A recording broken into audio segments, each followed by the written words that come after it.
Thế số đây ởគ្នាឥឡូវនេះខ្ញុំនឹងបង្ហាញដល់អ្នកគ្នាពីរបៀបធ្វើ chat system អញ្ចឹងនៅក្នុងនេះគឺខ្ញុំមានឈ្មោះហើយនឹង message អញ្ចឹងឧទាហរណ៍ថាខ្ញុំដាក់ឈ្មោះអីមួយអញ្ចឹងហើយខ្ញុំ chat អញ្ចឹងថាខ្ញុំដាក់message one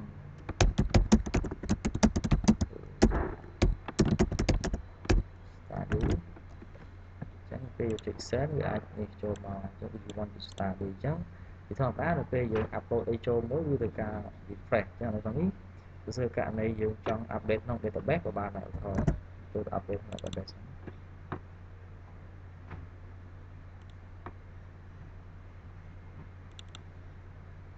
ចឹងនៅក្នុង database របស់ខ្ញុំគឺមាន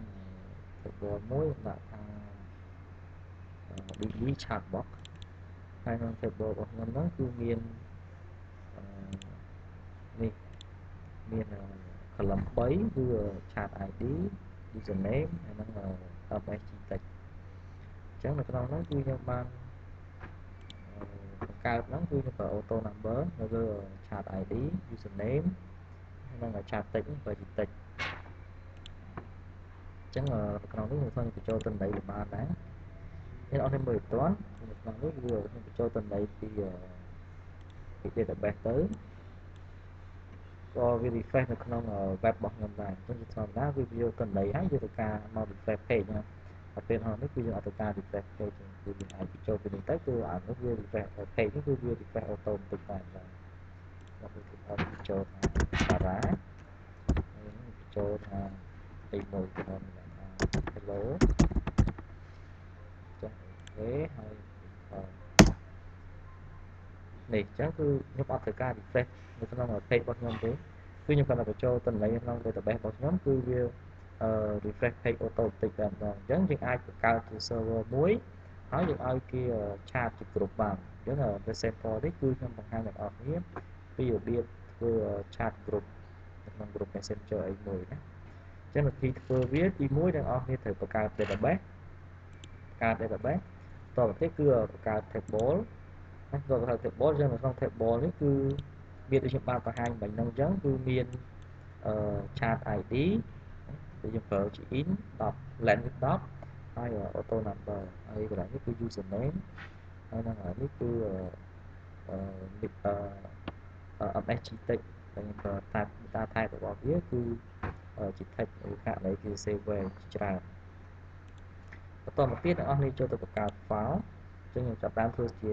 សារថ្មីឲ្យអ្នកនរមើលអូខេអញ្ចឹងនៅក្នុងនេះពេលអ្នកនរបង្កើតហ្នឹងគឺយើងអាច design លក្ខណៈធម្មតាសិនអញ្ចឹងខ្ញុំ save វាសិន save វាចូលក្នុង folder អីមួយចុះគេយើងបង្កើត folder ថ្មីមួយ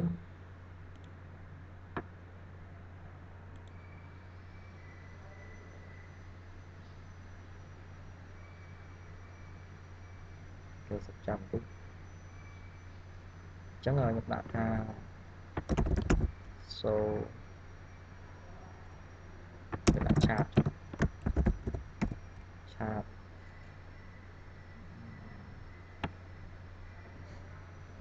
system អូ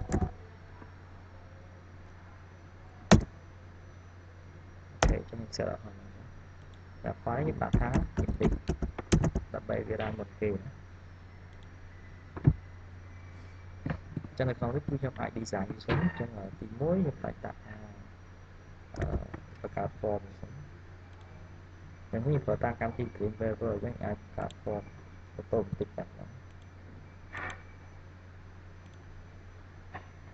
ខ្ញុំដាក់ថា form chat ចុះ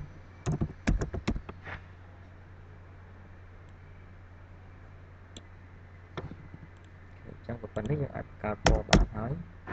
ចា measure ទីនេះគឺយើងអត់ត្រូវការប្រើទេអាចទៅចេញបានគឺយើងត្រូវការតែឈ្មោះcủa chat ទេចឹងនៅក្នុងនេះគឺយើងអាចដាក់ចូលមកឧទាហរណ៍ថា username ដាក់ពី database របស់យើង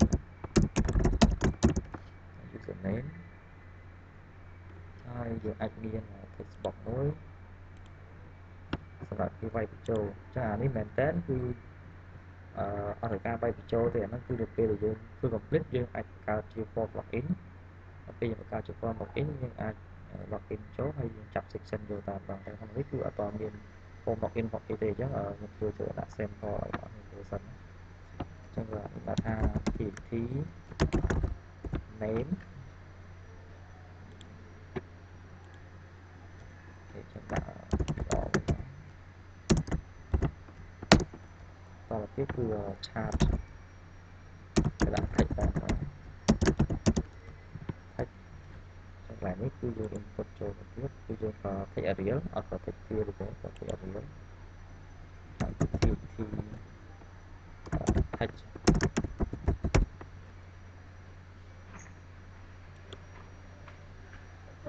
គេដាក់ tt fhg fhg fhg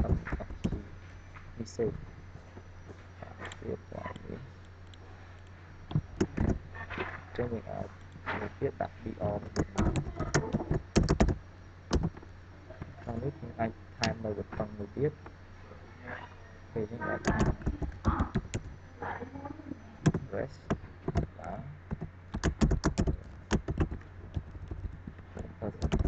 ពីថា set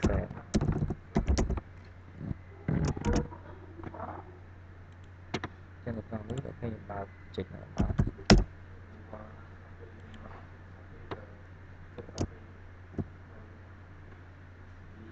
chart system នេះពេលយើងបានប៉ុណ្ណឹងមកហើយតែថាយើងអត់បានអីទេចឹងវាអាចដាក់មកវាអត់យើង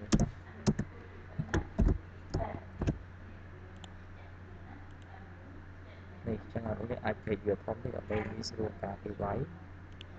ចឹងហើយនេះយើងអាចប្រើនៅលើនេះក៏បានយើងប្រើនេះវា classic ហ្នឹងមកចឹងចុចលើហ្នឹងវាអាចកំណត់បានដែរចឹងchart width profile ប្រហែលចឹងខ្ញុំដាក់50ទៅចឹងណា line number ខ្ញុំដាក់5ឲ្យប្រាប់ជួរ cell ណាគឺ enter សិន cell ណា refresh នេះចឹងមកនេះគឺ50នេះគឺ5ជួរនេះអាច design បានnhưng mà តែគណៈ design វាមិនទៅស្អាតទេតែគាត់ថា design គណៈ sample ងាយសម្រាប់មើលសិនណាអញ្ចឹងតទៅទៀតគឺយើងត្រូវការ JavaScript មកជួយត្រូវការ JavaScript មកជួយអញ្ចឹងអស់នេះត្រូវការសរសេរ JavaScript ហើយនឹង jQuery អញ្ចឹង JavaScript ហើយនឹង jQuery នេះអ្នកនរនេះអាច download យក library របស់ខ្ញុំបានយកមកប្រើតែម្ដងដោយមិនចាំសរសេរហើយឲ្យការពារអ្នកនរសរសេរទៅខុសណាអញ្ចឹងអស់នេះអាចចូលទៅក្នុង Google ចូល Google ហើយវាយឈ្មោះរបស់ខ្ញុំគឺពេញគឺមានជំជ្រៀង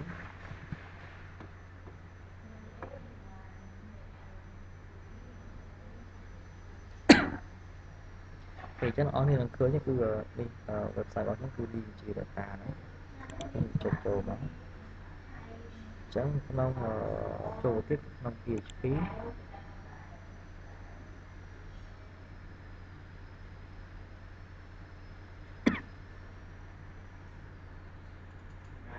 គេយើងអត់នេះ scroll មកក្រោមដើម្បីរក library របស់ខ្ញុំបាន upload ចូលនេះខ្ញុំដាក់ថា free download library charting system អញ្ចឹងអាច click download បាន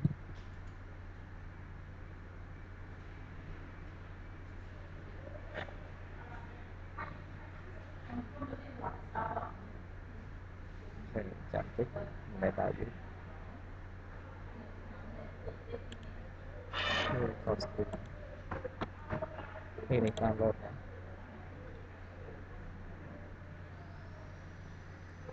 ទេទូអញ្ចឹង download មក plate បានហើយក៏73គីឡូទេ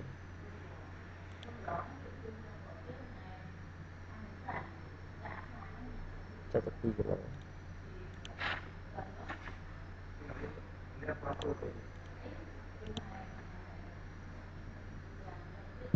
្ចឹងខ្ញុំអាចខាត់វាទៅលើ desktop របស់ខ្ញុំ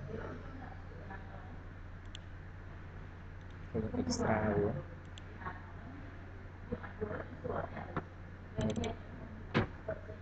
យើងអត់ត្រូវការនៅ library 2នេះនេះគឺ jQuery ហើយនេះគឺ JavaScript មែនតើ JavaScript នេះអស់នេះអាចសេបានទេតែខ្ញុំជឿអស់នេះសេអស់នេះអាច copy ផាសរបស់ខ្ញុំប្រើតែម្ដងដើម្បីខុស កូដហ្នឹងវាច្រើនដែរយើងអាច copy មកហើយយើងដាក់នៅក្នុង file index របស់យើងខ្ញុំឲ្យសិតឲ្យស្លាស់មើលទៅខ្ញុំចូលក្នុងសាច់អញ្ចឹងនៅក្នុងនេះគឺខ្ញុំដាក់ចូលក្នុង file index របស់ខ្ញុំគឺដាក់ក្នុង header ណាអរគុណនេះចូលដល់ header នេះខាងមក control V ណាខ្ញុំបង្កើតខ្ញុំបញ្ចូលពី JavaScript នេះខ្ញុំអត់ឲ្យយល់ថាតើ JavaScript នេះគឺវាសម្រាប់ធ្វើអីអញ្ចឹងនៅក្នុងនេះគឺខ្ញុំមាន function មួយក្នុង JavaScript ហ្នឹងគឺខ្ញុំបង្កើត function ហើយឈ្មោះ function របស់ខ្ញុំឈ្មោះថា submit chart ហើយនេះអញ្ចឹងខ្ញុំសិក្សាថាតើ if នេះគឺឈ្មោះ form របស់ខ្ញុំហើយឈ្មោះ text box របស់ខ្ញុំគឺ t chart name.value អញ្ចឹងកន្លែងនេះគឺខ្ញុំសិក្សាថាបើសិនបើជា text box របស់ខ្ញុំហ្នឹងវាស្មើនឹងប្រទេសអញ្ចឹងខ្ញុំអាច copy ឈ្មោះ text box របស់ខ្ញុំនេះណាកន្លែងនេះខ្ញុំអត់ដាក់ធ្វើម៉េចគឺ copy កន្លែងហ្នឹងយកដាក់ចូលទៅក្នុង JavaScript របស់យើងខាងលើមកនេះ control V ណាអញ្ចឹងនេះឈ្មោះ form របស់យើងដូចគ្នាពេល FOM chart នេះគេដាក់ FOM chart ដូចគ្នាពេលដូចគ្នាល្អខ្ញុំបាច់ការទេអញ្ចឹងហើយគឺ FOM chart នេះគឺ TT name អញ្ចឹងវាឈ្មោះ name នេះណា dot value ស្មើនឹងប្រទេសឬក៏នេះគឺឬក៏ណាឬក៏អានេះស្មើនឹងប្រទេស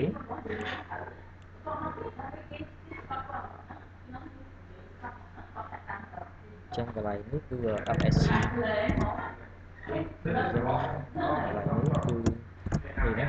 TT MSG កងឆាប់របស់យើងដូចគ្នាអញ្ចឹងនឹងសារថាប្រសិនបើជា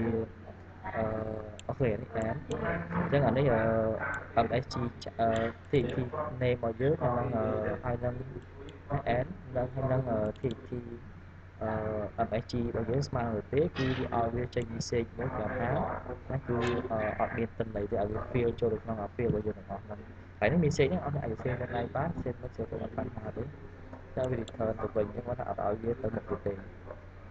បន្តមកទៀតគឺយើងប្រកាសបញ្ញត្តិនេះនៅក្នុង JavaScript ដើម្បីប្រកាសបញ្ញត្តិគឺយើងត្រូវប្រើហើយប្រកាសបញ្ញត្តិឲ្យវាមួយអញ្ចឹងដាក់ថា chat name យើង form chat របស់ខ្ញុំហើយខ្ញុំ text box របស់ខ្ញុំយើង copy paste ចឹងកន្លែងនេះគឺខ្ញុំ assign តម្លៃពី text box name របស់ខ្ញុំហ្នឹងចូលទៅក្នុង value variable ខ្ញុំមួយណាខ្ញុំកាត់ variable កន្លែងនេះខ្ញុំ assign តម្លៃទៅឲ្យវាចឹងកន្លែងនេះគឺខ្ញុំបញ្ចូលឈ្មោះដូចគ្នានេះប្រកាសញ្ញាទៅដាក់ថា MSG ហើយយកចេញពី text box មួយឈ្មោះថា TT MSG ទៅបង្កើតតាមការខាងក្រោមនេះតទៅទៀតគឺយើងប្រើ var ហើយ XML នេះគឺ XML HTTP នេះគឺខ្ញុំប្រកាសវាជា object មួយហើយខ្ញុំ call វាពី XML HTTP request អញ្ចឹងកន្លែងនេះគឺ XML ណា on reader state chain function ណាកន្លែងនេះគឺខ្ញុំហៅជាលក្ខណៈ timer ជួនគឺខ្ញុំហៅជា timer អញ្ចឹងឲ្យវា timer ទៅដើមនៅក្នុងនេះគឺខ្ញុំបានប្រកាសនៅក្នុងនេះគឺខ្ញុំប្រើ get element by id ប្រកាស id អញ្ចឹងខ្ញុំហៅ id នេះទៅប្រើអញ្ចឹងនេះគឺ chat lock ទីនេះខ្ញុំហៅ chat lock នេះទៅប្រើអញ្ចឹង inner html response text កន្លែងនេះគឺខ្ញុំប្រកាសដើម្បីខ្ញុំហៅទៅប្រើខ្ញុំ assign ឲ្យវា id វាខ្ញុំហៅ show នៅខាងក្រោមនេះអញ្ចឹងអូខេខ្ញុំ show ឲ្យតែម្ដងទៅអូ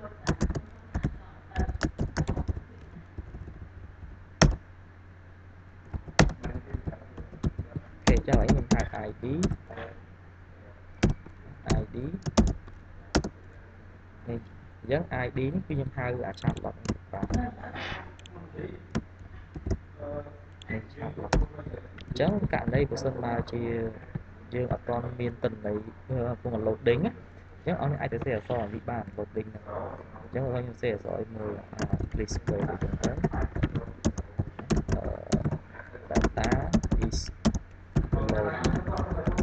loading អីវិញចឹងនេះប្រកាសហើយ get id ហ្នឹងបន្តមកទៀតខ្ញុំប្រើ open get ណា insert get ហ្នឹងគឺយើងនឹងចូល URL ហើយកន្លែងនេះខ្ញុំបានប្រកាសអូខេយើងត្រូវប្រកាសនៅ file មួយទៀតឈ្មោះថា insert.php នេះយើងប្រកាស file អីអាចដាក់ឈ្មោះនេះចូលអញ្ចឹងអូខេអញ្ចឹងខ្ញុំប្រកាស file មួយទៀតអូខេអញ្ចឹងខ្ញុំបង្កើត file មួយទៀតអញ្ចឹង file នេះគឺយើងអត់ទៅប្រើបង្កើត PHP ហើយយើងនឹង save វាយើងដាក់វាទៅជាមួយគ្នា chat system ហើយយើងដាក់ថា insert យើង file នោះឈ្មោះថា insert.php អញ្ចឹងករណីកន្លែងនេះសេថា insert.php អញ្ចឹងកន្លែងនេះអត់មានត្រូវសេពាក្យថា insert.php ឲ្យដូចគ្នាឲ្យខុសគ្នាបន្ទាប់នេះគឺឈ្មោះបញ្ញត្តិរបស់យើងដើម្បីរុញចូលទៅក្នុង URL ហើយរុញចូលក្នុង URL ដាក់ថា chat name ចាក់បន្លែឈ្មោះពី chat name នេះអញ្ចឹង chat name នេះបានមកពីណា chat name នេះគឺបានមកពីកន្លែងនេះ chat name នេះណាព្រោះប្រកាសអាញ្ញត្តិមួយទៀតដូចខ្ញុំទៅសញ្ញាហ្នឹងហើយទៅពីដាក់ .fg ហើយអាស្រ័យអាម៉ែវាគឺបានមកពី .fg ដែរនេះហេតមកទៀតកន្លែងនេះគឺវាមានកូដមួយទៀតគឺ reader អញ្ចឹង read ចេញមកវិញកន្លែង read ហ្នឹងមកប្រកាសពីលើ get element by id មិញហ្នឹងគឺខ្ញុំ read ចេញមកវិញខ្ញុំ read ចេញមកវិញខ្ញុំ read ចេញពីfile របស់ខ្ញុំមកដោយខ្ញុំមាន file មួយឈ្មោះថា log.php ដែរអញ្ចឹងអា file insert នេះគឺជា file សម្រាប់ insert សម្រាប់ cell សរសេរកូដ cell insert into database ឲ្យយើងទៅ table យើងទៅហើយកន្លែងនេះគឺយើងត្រូវ read ទៅចេញពី table វិញហើយកន្លែងនេះគឺជា timer ដែលយើងតាមវា set interval គឺសម្រាប់ timer ហ្នឹងហើយយើងបង្កើត file មួយទៀតណាបង្កើត file PHP មួយទៀត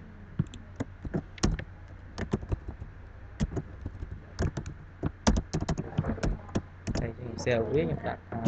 log អូខេដាក់ file log ណាដាក់ចូលក្នុង folder ជាមួយគ្នាអូខេអញ្ចឹង file log នេះយើងបានបង្កើតហើយ log.php ណាហើយនឹង insert.php គ្នាអញ្ចឹងពេលនេះយើងបានបង្កើត file យើងហើយអស់ហើយប៉ុន្តែដោយសារកូដរបស់យើងគឺអត់ទាន់មានកូដ insert របស់យើងក៏អត់ទាន់មានកូដ select របស់យើង log នេះក៏អត់ទាន់មានអញ្ចឹងយើងចាប់តាមទៅសរសេរកូដ insert អូខេនេះកន្លែងនេះគឺយើងសរសេរកូដ insert ណាអញ្ចឹងកន្លែងនេះគឺដើម្បីសរសេរកូដ insert បានទីមួយគឺត្រូវមាន connection ត្រូវមាន connection អញ្ចឹង connection ពីច្រើនយើងប្រកាសជា file មួយដើម្បី call how to form ពេលនេះប្រកាស file មួយទៀត save ចូលជាមួយគ្នាយើងដាក់ថា content ចុះអូខេអញ្ចឹងប្រកាសពីគ្នាអូខេអញ្ចឹងខ្ញុំប្រកាសអាញាត់មួយដាក់ថា age នេះគឺ host គេដាក់ host ដូចហ្នឹង host name ស្មើនឹង live ទៀតគឺ username ដាក់ទៅ u ចុះស្មើនឹងបន្តទៀតគឺ pass wd ស្មើនឹង live ហើយនឹង db អញ្ចឹង host name របស់ខ្ញុំឈ្មោះអីពេលយើងចាប់តាមទៅ select យកមក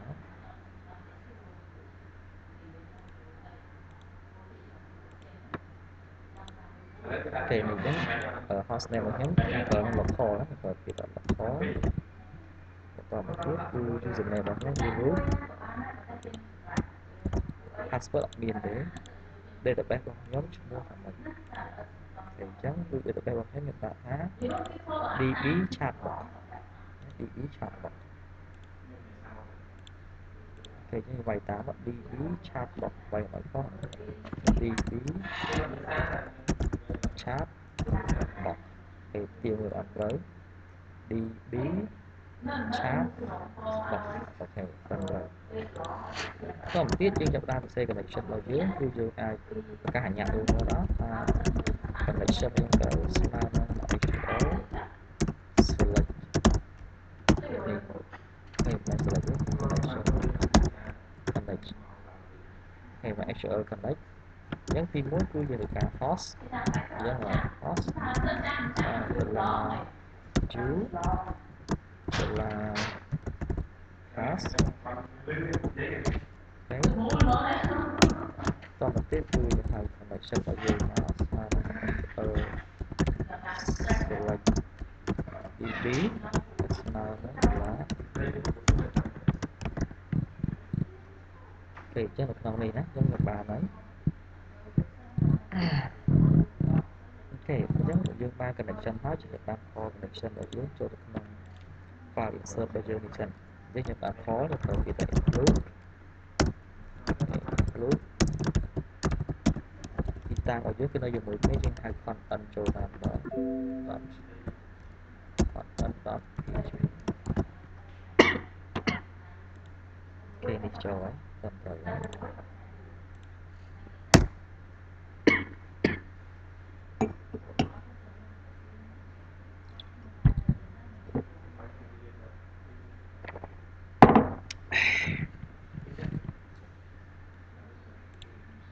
គេតា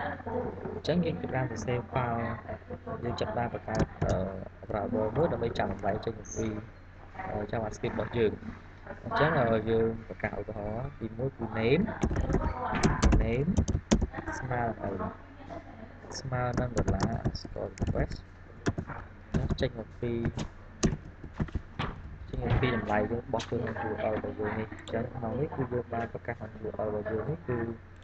chat name ពីដាក់ចូលមកតទៅទៀតយើងប្រកាសសម្រាប់ទៅទៀតគេតោះអញ្ចឹងតទៀតគេអញ្ចឹងខ្ញុំប្រកាសអាញាត់មួយគឺ SG តទៅទៀតគឺសារងារស្មើជាមួយនឹងតម្លៃមួយឈ្មោះថា request គេអញ្ចឹងអានេះគឺឈ្មោះដែលយើងរុញមកនោះគឺស្អីគេអញ្ចឹងខ្ញុំអាច copy JavaScript មកគឺ MSG ណាអញ្ចឹងកន្លែងនេះគឺ MSG តមកទៀតគឺយើងទៅសេកូដ insert ចូល database មកគឺយើងប្រកាសអាញាមួយថា query query កន្លែងនេះគឺជា SQL code របស់យើងដើម្បី insert ចូល database អញ្ចឹងយើងសេមក insert into table យើងឈ្មោះ TBL ស្អីគេខ្ញុំបានមើលសិនគេ TBL chatting TBL chatting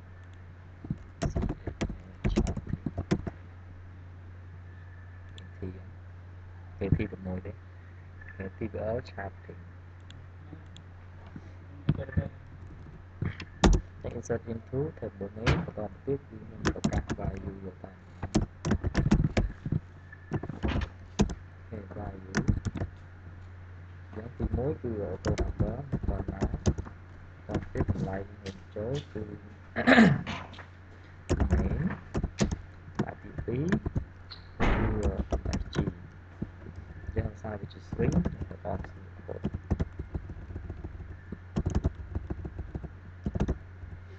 ខេអញ្ចឹងបន្ទាប់នេះគឺយើងបាន insert ចូលទៅកាន់ database ហើយកន្លែងនេះគឺ insert ទៅកាន់ database ហើយហើយការងារ insert គឺមានតែប៉ុណ្្នឹងទេការងារ insert បន្តមកទៀតគឺយើងត្រូវការ select ចេញមកវិញណា select តំណែងយើងចេញមកវិញអញ្ចឹងការ select នេះគឺយើងអត់ select ក្នុងហ្នឹងទេគឺយើង select ទៅក្នុង file មួយទៀតឈ្មោះថា log.php អញ្ចឹងក្នុងនេះគឺយើងត្រូវការ connection មួយគ្នាគឺយើងអាច copy ខាងឲ្យបាន save ចូលមកពេលនេះទៅ connection តោះយើងអាចចាប់បានសរសេរ code select ចេញមកវិញយើង code select គឺយើងប្រកាសអាញាត់មួយយើងដាក់ថា query យើងទៅស្មើនឹង SQL_query បានដែរនៅក្នុងនេះគឺ code select របស់យើងយើងសេមក select កាយ from table របស់យើងគឺ TBL chatting ចាំឈ្មោះ TBL chatting ណាប៉ុណ្ណឹងអូខេអញ្ចឹងយើងដាក់ order by ទៅកាលណាយើង insert ក្រោយគេឲ្យវានៅលើគេណាវាដូចជាលក្ខណៈដូចចេះអញ្ចឹង insert លើគេឲ្យនៅក្រោយគេ insert មុនគេឲ្យនៅក្រោយគេអញ្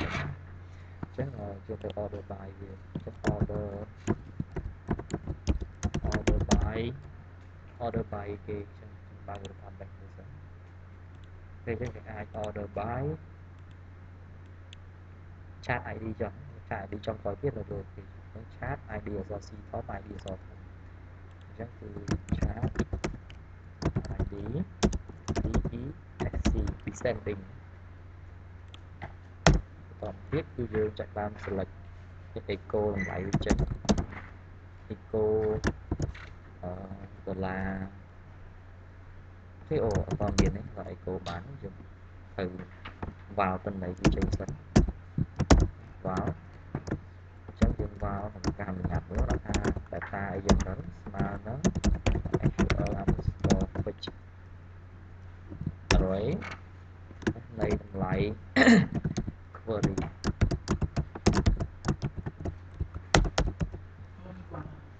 trên nào đấy cứ theo vào lại trên nó chẳng là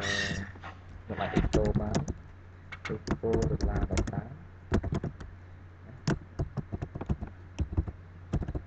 giống column trong một hái cứ username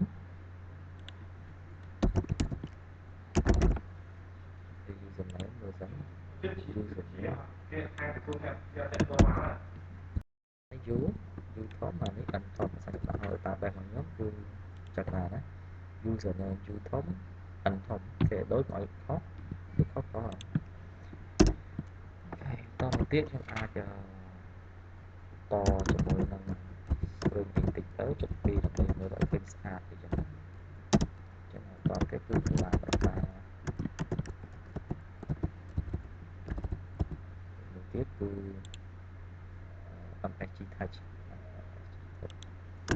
SG SG touch để tầm tờ chắc là nó cứ chỉ code select bao nhiêu có select bao nhiêu nếu mà có một tiết dân phải cho được nó phải định bao nhiêu mình cái những miền hỏi chứ là phải insert được trước cái dòng xe hỏi follow lọc được trước cái dòng xe hỏi và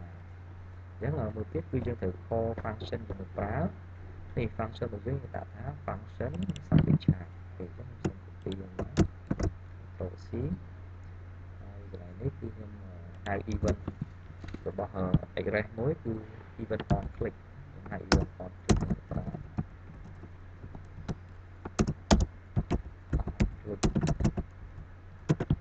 cái dân hạt sau bị trả cho cái dân là càng nghĩa cứ sầm đạp chạp chứ là khi mình tài khoản này rất cái lô mình tăng hại mình không phải nào đó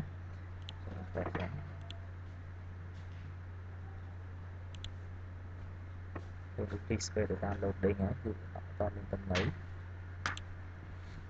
chứ là một ngày cái châu xã mới rồi thôi là data dân tới hay là hello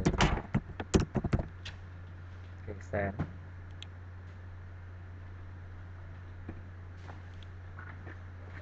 ok ập châu miền bánh hải ngồi xong rồi đó mình check with the best ập châu rồi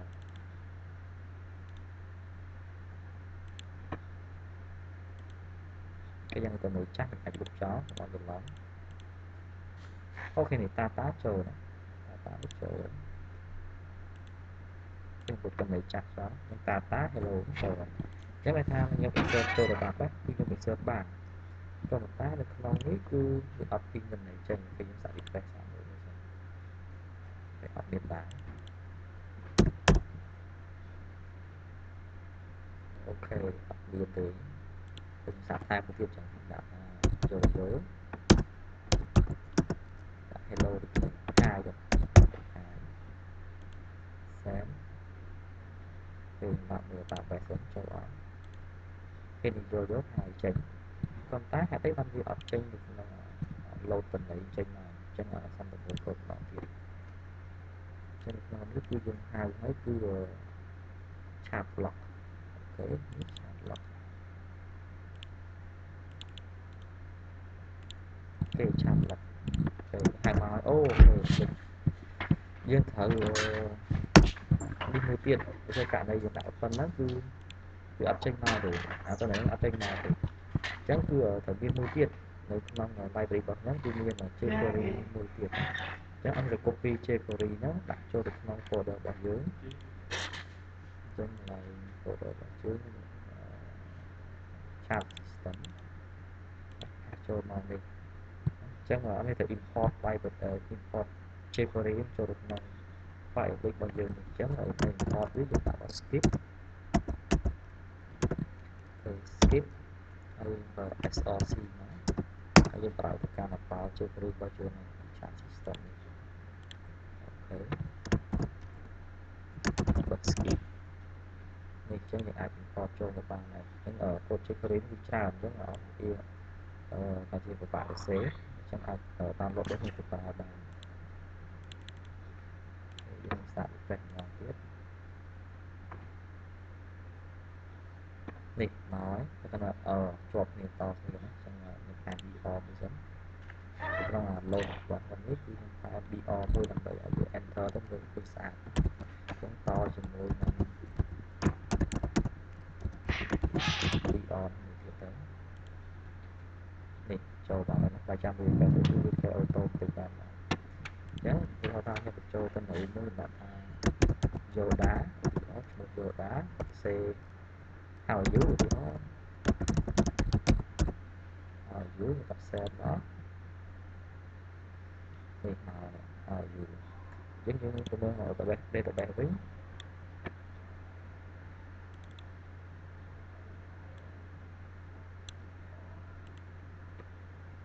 គេនេះ Yoda គាត់ចូលហើយយ៉ាងឧទាហរណ៍យើងបញ្ចូលទៅនៅ database ទៅពីរបស់ខ្ញុំមិនបង្ហាញមិញហ្នឹងឧទាហរណ៍យើងបញ្ចូលឈ្មោះជាមួយ Hada ឧទាហរណ៍ Hada ក៏បញ្ចូលមួយក៏បញ្ចូលទៀតwhat's your name ទៅមក insert enter នេះអញ្ចឹងវា load auto បន្តិចតែម្ដង Hada what's your name អញ្ចឹងនៅក្នុងនេះគឺយើងអាចចាំបាច់ទៅ refresh នៅក្នុង web របស់យើងទេគឺវា load អញ្ចឹងដូចនៅក្នុង Facebook របស់យើងហ្នឹងវាអាចឆាតវាបានអញ្ចឹងអ្វីនេះមួយគឺជា sample ដើម្បីធ្វើ chat group អញ្ចឹងវីដេអូក្រោយខ្ញុំនឹងបង្ហាញដល់គ្នាពីរបៀប add friend add friend ឬក្នុង Facebook យើង add friend តទៅ add friend យើងអាច chat លក្ខណៈ one to one បានហើយយើងអាច chat ពីម្នាក់ទៅម្នាក់ដោយយើងបង្កើត system នៃខ្លួនឯងដូច Facebook ចឹងហើយវីដេអូនេះគឺបង្ហាញឲ្យត្រឹមតែ chat group នៅតែ chat messenger group ណាចឹងបងប្អូនអាចមើលវីដេអូនេះហើយនឹងអនុវត្តធ្វើតាមអរគុណ